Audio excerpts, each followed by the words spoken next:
Hello, everybody. Okay, so today is the International Day for Mine Awareness and Assistance in Mine Action, and our guests here will brief you on this occasion. So I'm pleased to be joined by Ambassador Sophea, the permanent representative of the Kingdom of Cambodia, and Ambassador Krzysztof, the permanent representative of the Republic of Poland, Asako Okai, the Assistant Administrator and Head of the Crises Bureau in UNDP, and of course, Ilene Cohn, the Director of the UN Mine Action Service UNMAS. They will make brief statements and then we will open the floor for questions. So Ms. Cohn will make the introductory remarks. Please go ahead. Thanks very much. Thanks to all of you for helping us to mark this day of the International Mine Awareness and Assistance in Mine Action. I'm, of course, honored to be sharing the podium with Ambassador Szczerski, who, as the permanent representative of Poland to the UN, will, on behalf of the EU this year, be negotiating the mine action resolution that we do every other year. Ambassador Eat, the permanent representative of the Kingdom of Cambodia to the UN, who, of course, knows very well over many, many decades the impact of explosive ordnance on her communities. And Assistant Secretary General Okai of UNDP, a major mine action partner and the leading entity for the United Nations in the mine action response in Ukraine.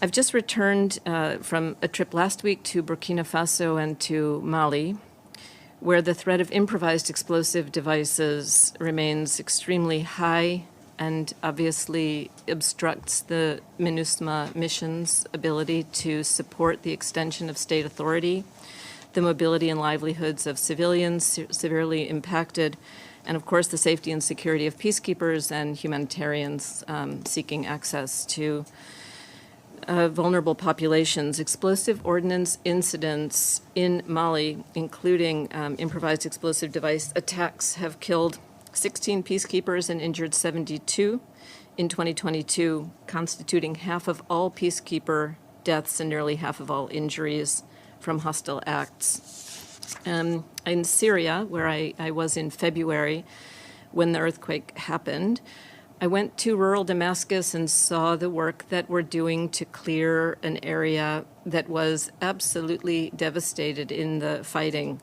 So we were very proud of the work, but it's a drop in the bucket compared to the devastation that has taken place there.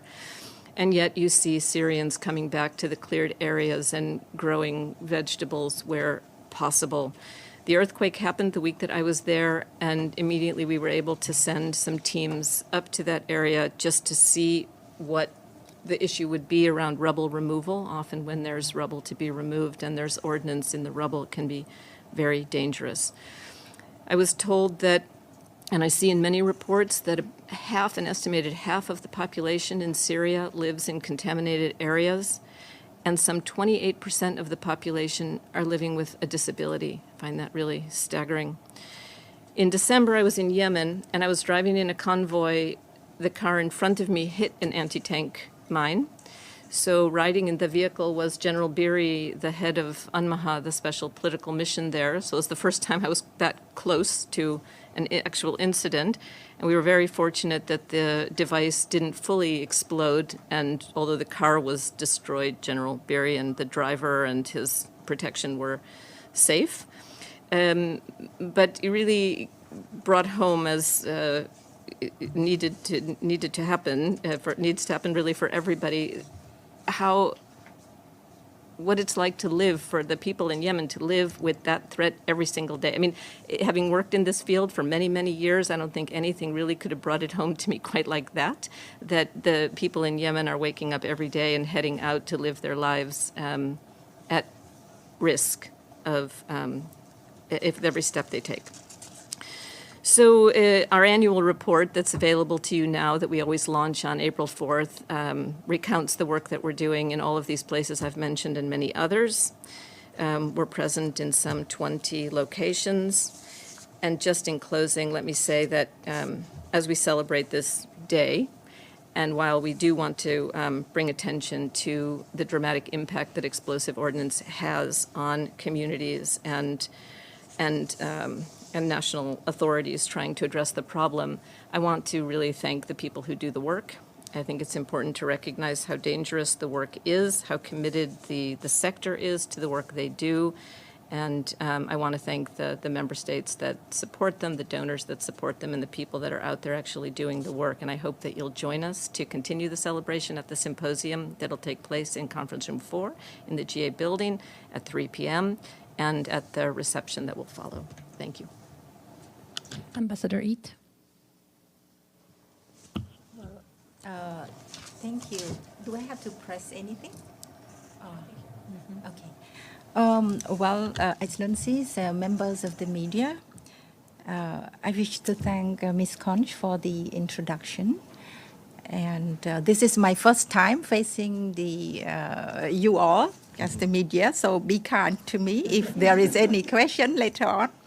Allow me to just say a few words about the general mine action situation in Cambodia, what we have done and what we will do, and our commitment to the Anti-Personal Mine Ban Convention. As you all know, Cambodia is among the most heavily contaminated country by landmine and explosive remnant of war. And we fully realize that mine action is not only a humanitarian issue, but it is also a precondition for sustainable development that leaves no one behind. In full recognition of this fact, my government has established National Mine Action Strategy in 2018-2025, and we have also set the demining as the 18th Sustainable Development Goal. Thus, clearing landmines and explosive remnant of wars, including cluster munition, has been fully integrated into our rectangular strategy, which is Cambodia's socio-economic strategy, and also in our national strategic development plan. To further enable human development to take place in more safely environment, my government has set the target to achieve mine-free Cambodia by 2025. And we want to also clear the country of cluster munition by 2030. What we have done so far, the achievement has been very significant. For the last 3 decades of our work, from 1992 to last year, we were able to release around 2,579 square kilometers of explosive hazard contaminated land. And in so doing, we have destroyed more than 1.1 million of anti-personal landmines, more than 26,000 anti-tank mines, and some 3 million items of unexploded ordnance. Approximately 71% of the clear land that has been released have been used for agricultural cultivation, and also for building the settlement of our people, building roads, school, and other special infrastructure that benefits around 9 million people. And this has given direct benefit also to roughly 1 million people who live on the land. The achievement has contributed to the significant casualty drop from 4,320 persons per year in 1996 to an average of 57 casualty per year in the last 6 years. So that's a significant drop of casualties because of improved awareness and increased size of clear area. A third of the areas that has been cleared was done during the last 6 years. And the amount of clear land represents some as much as half of the land clear by the 33 states of the Ottawa Convention. So that's a huge achievement in Cambodia, and 11 provinces of all the 25 Cambodia's provinces have been cleared of landmine. And I would like to take this opportunity to say how grateful we are for the support that we get from donors, development partners, all relevant institutions during the last 3 decades, and they are coming together to support Cambodia to achieve our landmine free by 2025. We are deeply grateful for that. And despite this achievement that we have made, we still have nearly 19,000 square kilometers of 1,885 square kilometers of land to be cleared of landmine and other explosive remnants of war. And out of this, 563 square kilometers are contaminated by landmine. And we have set the target to clear these landmine in this 563 square kilometer by 2025. This year, we plan to clear 356 square kilometers. And next year, we plan to do the same in the area of 179. 2025, the same area, 179 square kilometers at the cost of $46 million. And to do all that, we need a total budget of $138 million. And my government has already devoted $60 million to clear the landmine during the period from now till 2025. And we are seeking assistance from donor and development partner for the rest. And we hope we have a good support. I would like to also touch on our, just a few words. I know I have overtaken too much time. We are very committed to the Ottawa Convention. And we have contributed to demining activity under the UN umbrella, and I don't need to go into detail on that. And most recently, we have contributed to humanitarian demining training to Ukraine, and we are hoping to do more. I'd like to end my sort of statement here. Thank you very much for your attention. Thank you. Ambassador Szczerski, the floor is yours. Thank you very much. Good morning, everybody. It's my great pleasure to join you today at the occasion of the International Day for Mine Awareness and Assistance in Mine Action. And I commend UNMAS and thank UNMAS for the work that you are doing and for invitation to this event. Such events are, as we believe, are much needed. As we all know, despite the efforts of the international community, mines, unexploded ordnance, and all explosive remnants of the war still cause deaths and of innocent people, not only during the conflicts, but also long after they end. And that's this long shadow of mining in the post-conflict areas. I think our role here is there are two main reasons that why we as Poland we are here. First, as already mentioned, as the EU facilitator of the biannual GA resolution on this crucial topic, Poland is committed to seek solutions aimed at complete clearance of landmines, explosive remnants of war, and improvised explosive devices, in line with the Ottawa Convention. Our engagement in mine action goes hand in hand with the promoting rules-based international order, international humanitarian law, and respect for human rights, because I think it's all very much connected. Poland has been continuously for many years supporting UNMAS actions through the voluntary contributions, in particular in the UNMAS Gaza emergency response. We commend the leading role of the UN in fostering worldwide efforts in mine actions and emphasize the role of the humanitarian demining plays in the post-conflict context, reconstruction, and the paving the way to a social and economic recovery. And we all know that the number of success stories, like we just heard from my dear colleague from Cambodia, but unfortunately many state parties are still lagging behind with achieving targets related to the mine clearance. Landmines continue to pose a threat to people in Syria, Somalia, Afghanistan, Myanmar, and just to name a few.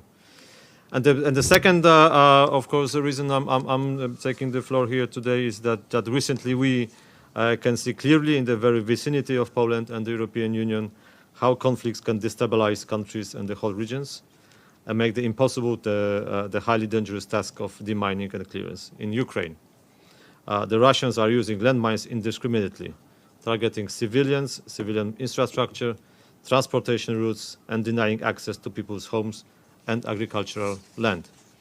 The demining of the explosive contaminated areas, including agricultural lands in various regions of Ukraine, poses a big challenge, and it will continue to be a big challenge.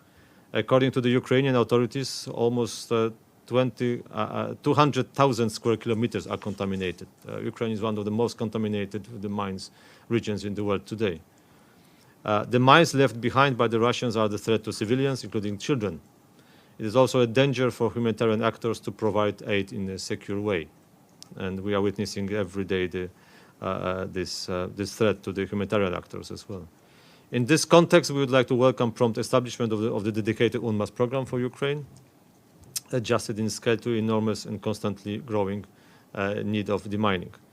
And I just want to share with you that the assistance that Poland provides in the is multidimensional and comprehensive. It encompasses material aid, including military, political, and humanitarian one. In February alone, nearly 100 police officers finished their 5-month-long mission in Ukraine, where they were demining the areas liberated from Russia. They cleared more than 342,000 square meters of land and over 17.5, almost 18 kilometers of roads. And just in this mission, they removed around 2,000 dangerous objects, including mines, grenades, and grenade launchers. Demining is the number one step to ensure delivery of humanitarian aid. Without demining, we cannot think about the reconstruction of Ukraine, and therefore all our efforts should take this necessary step into account. Poland strongly believes that the mine action is crucial for the achievement of the 2030 agenda and the key in assisting communities in regaining safe and dignified lives. Thank you very much. Thank you. And last but not least, UNDP's Ms. Okai. Thank you for introduction. As kindly mentioned by Ilene of UNMAS, UNDP plays a role in demining across the world, including Cambodia, Laos, and then Vietnam, and to clear land and then assist victims, carry out risk education, and help people return. I'm pleased to be here with you to address one of the things that I found in Ukraine, where I took a visit. As mentioned by Ambassador Szczerski. Krzysztof, that would be good. Sorry about this, my pronunciation. The devastation in Ukraine, in the mining, damages caused by mines and unexploded ordnances is so immense. Therefore, I would like to give you some flavor of the extent of the damage and then what it needs to take the course of recovery from here. My visit coincided with the launch of the second rapid damage and needs assessment led by the UN under technical leadership of UNDP and the World Bank and the European Commission, which found that the estimated cost of reconstruction and recovery for Ukraine is at a cost of $411 billion US. And of that, 37.6 billion US dollars, almost 10%, will be needed for demining. And the impact of this on the Ukraine economy is so huge. The National Authority for Mine Action in Ukraine estimate that the 25% of Ukraine, namely 180,000 square kilometers, which is almost the same, an area more than 4 times the size of Switzerland, has potentially been contaminated, making it one of the world's largest minefield. And the contamination of agricultural lands in particular is having a devastating, monumental knock-on effect for the whole world. The National Authority for Mine Action of Ukraine estimate that the 4,700 square kilometers of vital farmland have been contaminated, and we must make it a priority to return farms to productive use, as highlighted by Krzysztof, and then so that Ukraine can feed itself and resume exporting produce around the world. It's a massive effort which needs to be supported by the international community. And we thank the governments of Canada, Croatia, Denmark, and the EU, France, Japan, and the UK, and for their support. But the gap between contributions and the cost of the damage, namely $37.6 billion US dollars, remains vast. I visited Irpin, and then I observed one of the first mine action project completed with Japanese funding. Irpin, you call, in the earlier part of the invasion last year, it was the places near the Kiev devastated by Russian aggression. And the residential areas was completely devastated, with homes literally ripped apart. The demining needs in such a situation are critical, yet complex. Emergency Service of Ukraine are doing an incredible job under dangerous circumstances. The State Emergency Service have cleared almost 350,000 items of mine and unexploded ordnance since February 2022. The UN and our partners are working hard to support the government of Ukraine, clear land, and help people return home safely. We have been able to reach 3.5 million people with mine action, but so much more need to be done. We call on the international community to sustain and scale up its support on mine action in Ukraine and in countries affected by mines around the world. The latest trends in mine action financing have been downwards. And critical work remains to be done to achieve a world free from the threat of mines and other explosive remnants of war. So on the International Day of Mine Awareness, let us reaffirm our commitment to eradicating landmines and assisting those who have been harmed by them. Thank you. Thank you. Now we would like to open the floor for any questions. Edie, please go ahead.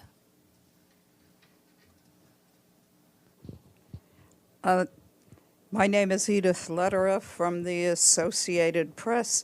Thank you very much on behalf of the United Nations Correspondents Association for doing this briefing on International Mine Action Day. I have a couple of questions. First, on Ukraine, you've said that about 75% of Ukraine has been probably seeded with mines. 25%. 25%. Oh, all right. That was better because I was going to ask, oh my goodness. 25%. So of the 25%, because of the fighting, is almost all of that agricultural land, and what kind of an impact is it having on what the Ukrainians can produce and export? And I'm thinking of the Black Sea exports. And I probably misheard the Cambodian figures as well. did you say that there were nearly 1,885 kilometers to be cleared? Okay, and you're convinced that this can be completed by 2025. But you need $138 million to do it? I'd like to clarify that we have a total of more than 1,800 square kilometers to be cleared. Of that, there is two parts. One part is landmine, the other is other remnants of explosive remnants of war. So out of that size is 563 square kilometers is of landmine, and we think we can achieve by 2025 the clearance of this landmine infested area. And for other ordnance, we need more time until 2030. So we need 138 million to clear landmine from now till 2025. And your first question, Edie?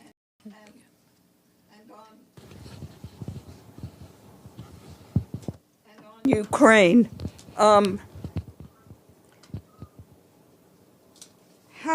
I did ask how much of this is agricultural land, and what impact is this going to have? Is most of this land, that this 25%, in government-controlled, Russian-controlled areas?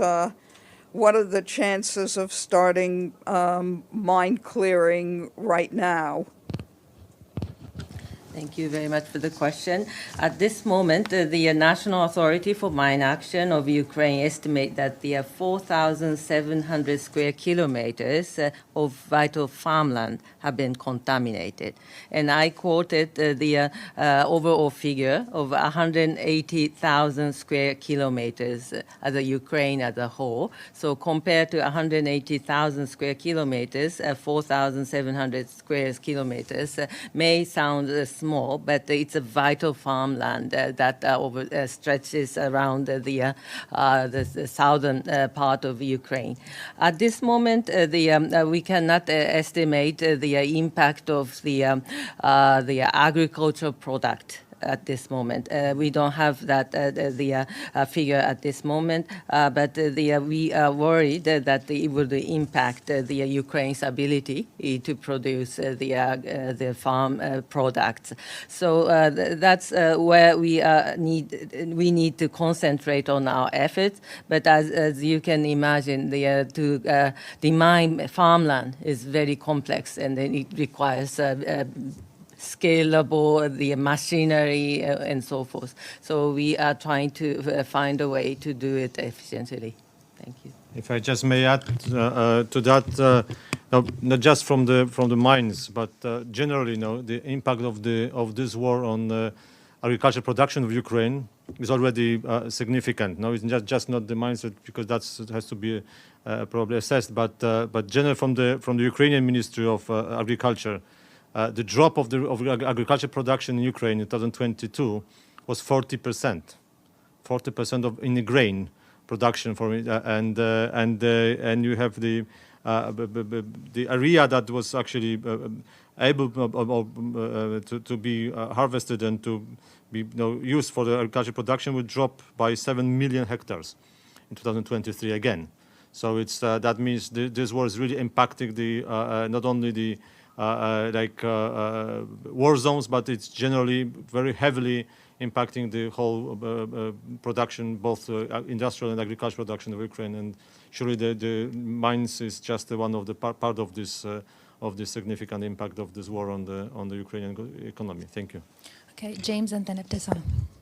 James Bays from Al Jazeera. I have two quick questions. First one, when we've talked about mines over the last 2 decades, Afghanistan has been one of the big issues, and it was one of the success stories during that period, removing large numbers of mines. What has happened to the efforts in Afghanistan to remove the rest of the mines? How has that been affected by the return of the Taliban? Thank you. It's true that when the Taliban came in, it seemed like for all the negative implications, there was an opening for mine action because there had been land under their control previously that was heavily affected by improvised devices or anti-personnel mines of an improvised nature that we couldn't access. And suddenly it seemed they would want mine action actors to be able to access those areas. But unfortunately, we don't have a situation of engagement with those de facto authorities, and so it's not a donor's inclination to continue to fund operations, and a lot of our operations drew down.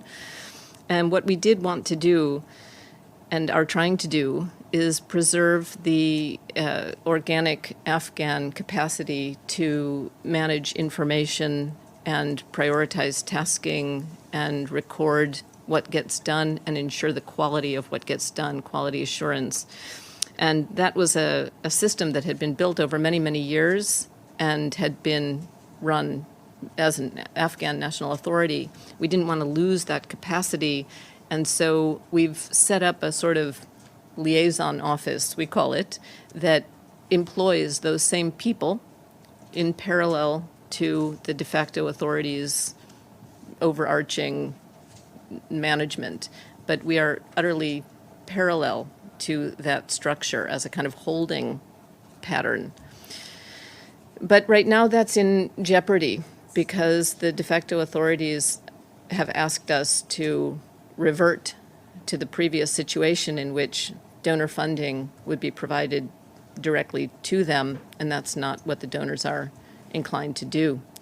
And so we're at an impasse. We'll see if we're able to continue to maintain that capacity.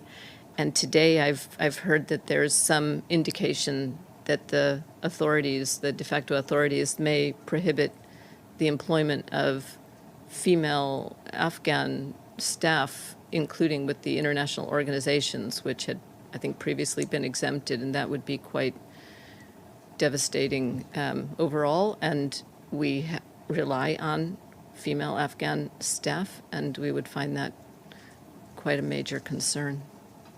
I have one other quick question. I know this is about mines, but we have the Polish ambassador here, which is a country that's a staunch supporter of Ukraine, and this is a sort of current news story I'd like to get your comment very quickly on, which is Russia has an ARIA meeting of Security Council members tomorrow.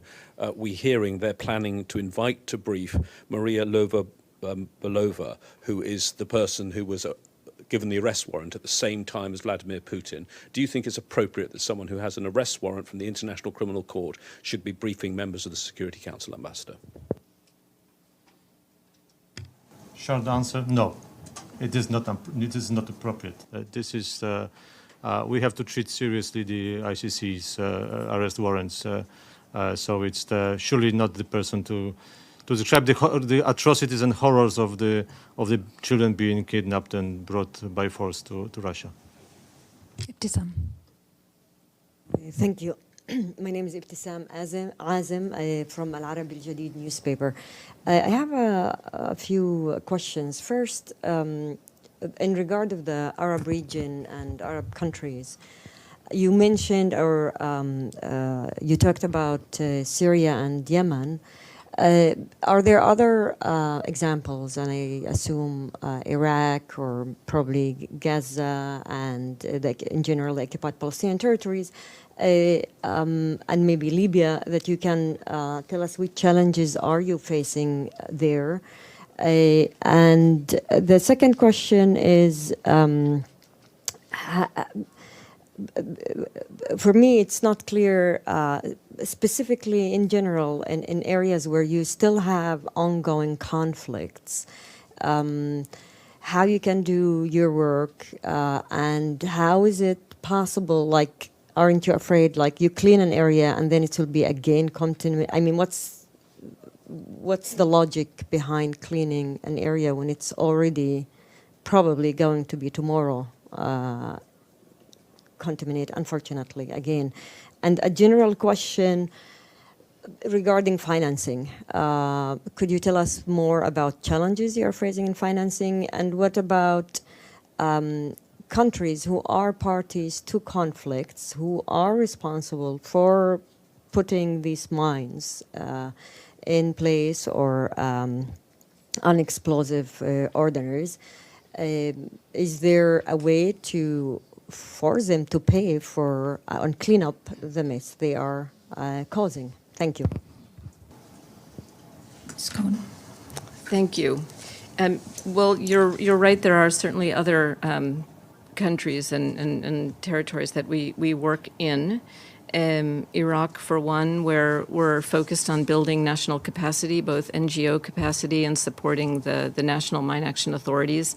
I visited Iraq not long ago, and I can see that there will be some donor tension over the fact that this is a middle-income country, and there's a lot of advocacy with the authorities to budget for mine action at the same time that we're trying to build that sustainable national capacity with training and still conducting clearance work, especially some very tricky clearance work that happens in urban areas. It's extremely labor-intensive and resource-intensive to clear hospitals and other urban infrastructure that are heavily contaminated.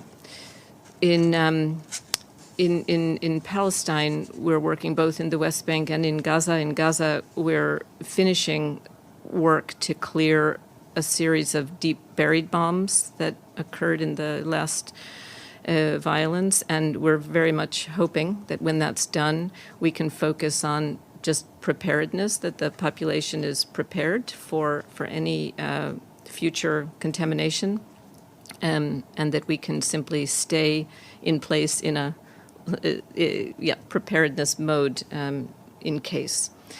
UNMAS also works within UNIFIL in the area of responsibility of UNIFIL in South Lebanon, and there we support the troop contributing countries from Cambodia and from China who are doing the demining along the Blue Line, and we work with the Lebanese Mine Action Center to extend the work that those contingents do beyond just the Blue Line to sort of help with contamination that's within the area of responsibility, but not directly subject to the UNIFIL mandate. So when the Lebanese Mine Action Center and UNIFIL can agree on the use of the assets of the mission for some priorities that the Lebanese have, then we're happy to help with that, and we do the quality assurance of the TCCs. Libya is we're part of UNSMIL, and of course the work in that special political mission is slowly advancing. We hope to be able to work with the ceasefire monitoring capacity. We have some mine action expertise embedded within the team that would be doing that. We've done some work, including with donor resources beyond what's provided through the regular budget. For UNSMIL, we've had some donor resources to do capacity building of some of the security services of the Libyans and to work with the Libyan mine action authorities. In terms of ongoing conflict and the cyclical nature of clearing and recontaminating, well, of course, Afghanistan, mentioned here by the other colleague, is an amazing example of a place that had almost reached the final job of clearing all these legacy minefields, and then conflict restarts, and you have an entirely new type of extensive contamination. But we do believe that it's important, even in the midst of an ongoing conflict, to try to mark and prepare people to avoid as much as they can the threat. So, we would encourage parties to conflict to keep records to the extent possible of what they're finding, what they see, what they know. And we would say that certainly in Ukraine, that even in the midst of this phenomenal ongoing battles, to the extent that the parties come across minefields or lay them themselves, to please mark them and record them for the future. And we do try to work with the civilian population in coordination with all of the NGOs and other UN partners to prepare people and prevent accidents and incidents. And of course, in an environment, a peacekeeping environment like DRC or the Central African Republic, in Somalia, in Mali, we absolutely have to keep trying to search and detect for the devices that are impeding the mobility of the peacekeepers, because if the peacekeepers are locked down, so are the humanitarians, and not only the peacekeeping mandate doesn't get delivered, the humanitarians don't have access to be able to work with their target populations. So knowing full well that you may proof a road and hopefully find a device before you hit a device, another device could be laid the minute you drive past on the road. But you still have to try and search and detect and drive down the road. Otherwise, what are you doing there? Thanks. Thank you. Please go ahead. The financing, yeah. Well, is there a way to force? All I could say is in the Mine Ban Convention, there's a commitment to seek and obtain support. And so we very much support the universalization of the treaty, because we want everybody in on the work of getting the job done, whether in the past you contributed to the problem, now you're suffering the problem, or you can simply support the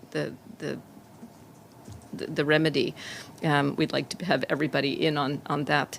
And I think that that's the same kind of a commitment that's made in the other disarmament conventions that we urge universalization of. There's no way to force it, but advocacy and a lot of exposure and cajoling, we hope, will work. Thank you. Okay, please go ahead, and then Margaret. Paul Demilchenko, National News Agency of Ukraine, Ukrinform. 2 months ago, a group of Ukrainian soldiers underwent demining training in Cambodia and Japan. I wonder whether you know whether these countries are going to continue the training program for Ukrainian deminers. That's for me. Well, thank you for the question. Cambodia, as I said earlier, that Cambodia is committed to contribute more to humanitarian demining training, as well as demining in areas around the world. So either in Ukraine or any other country. So we stand ready with the cooperation of partners around the world to support humanitarian demining, including training. Thank you. Margaret, and then Stefano. Thank you for the briefing. I'm Margaret Bashir with Voice of America. Ms. Cohn, could you just, on Afghanistan, tell us what percentage of women, if you know, are deminers that work with UNMAS and others there, and how they're, if they are going to be restricted from doing this work, how that would impact? And to Ambassador Eat, can you share with us some lessons learned from Cambodia's experience that you might advise, for instance, Ukraine or other countries that are dealing with this daunting challenge of demining large parts of their country? Like me to, from the Cambodia's experience, when we have a vast area of land contaminated by landmine, what we can do during the conflict is to prioritize area. As Madame Cohn just mentioned, we need to first make sure that access to places to provide food or humanitarian assistance are clear. And we prioritize area where humans need to resettle, areas for agricultural production, for instance, so that we can accumulate more wealth and better living condition to our people. And with regard to funding sources, Cambodia recently has also sought the support from the private sector as well to meet the targets that we have set for demining. I hope I have responded to your question. Thank you. You know, as soon as I heard this morning this news, I asked our chief of the program in Afghanistan for that sort of information, exactly how many women we have and maybe how many are in the sector. So let me come back to you because I don't have the answer, but if I have it in the course of the day, and hopefully I'll see you at the symposium and I can give it to you then, or I can send it to you in writing. But certainly we've made a big effort to ensure that women are a part of the program, because if they're not, number one, you're denying employment to people who are certainly going to use the resources for family and community. We know that employing women has a real knock-on effect on the standard of living of families. We know that they're a resource in any country, and to deny access to the labor market for an important resource. And more than that, in Mine Action, if you don't have women on the team, you're going to do a poor job at planning how to reach women in the communities that are affected. And if you don't do that, you'll miss out on information about where the hazards are, because women will have different information about the hazards than men or boys or girls. And you'll miss out on an opportunity for conveying messages to men and boys and girls that women are best placed to deliver. So this is true not only in Afghanistan, but absolutely everywhere. And it would be a major setback.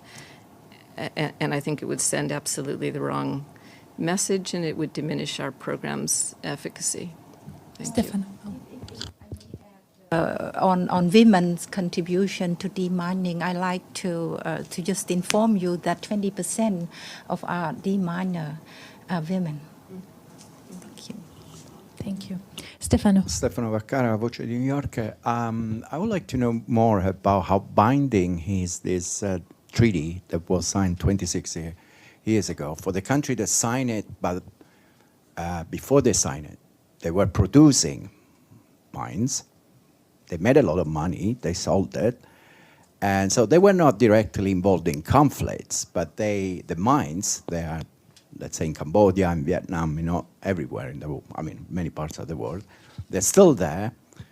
And how those countries are responsible in a binding way and not just in voluntary way to help to finance, to find those mines and eliminate them. And if you can tell me your experience, if you have, if you want to indicate that some country very diligent in doing this and some country they are not so diligent. No, I think this is one that I would prefer to come back to you on, because I would hate to give an interpretation of how countries are legally bound by the treaty and be imprecise in any way. So let me come back to you. Okay, if there are no further questions, I would like to thank our distinguished speakers for talking about this very important subject, and our one and only Stefan will be here shortly.